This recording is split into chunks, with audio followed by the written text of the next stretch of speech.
Ginpirmahan ni Senate President Chiz Escudero ang subpoena para sa mga top contractor nga wala nakatambong sa hining sang Senate Blue Ribbon Committee may kaangtanan sa ginaalegar maanomaliya nga mga flood control projects. Sa isa ka statement ginpahayag sang opisina ni Escudero nga mga subpoena ipadala subong adlaw Agosto 26.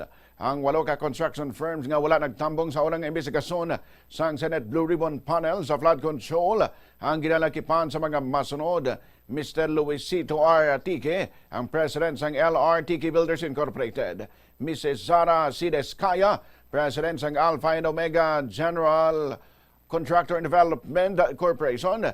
Mr. Lawrence Lubiano, President of Centerways Construction and Development Incorporated.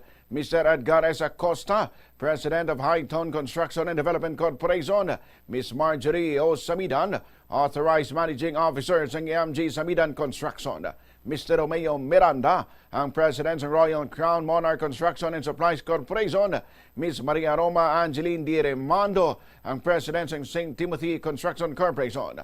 Ms. Aderma Angeli Alcazar, President CEO ng Sunwest Incorporated. Mr. Yumir Villanueva, ang President ng Top Notch Catalyst Builders Incorporated. Kag Mr. Mark Alan Arevalo, ang General Manager ng Wawaw Builders. Ang nasabit nga tikang kabahin sang pagsuporta sa ginapanigan nga imbestigasyon ni President Ferdinand Marcos Jr. angot sa mga anomalya sa mga flood control projects.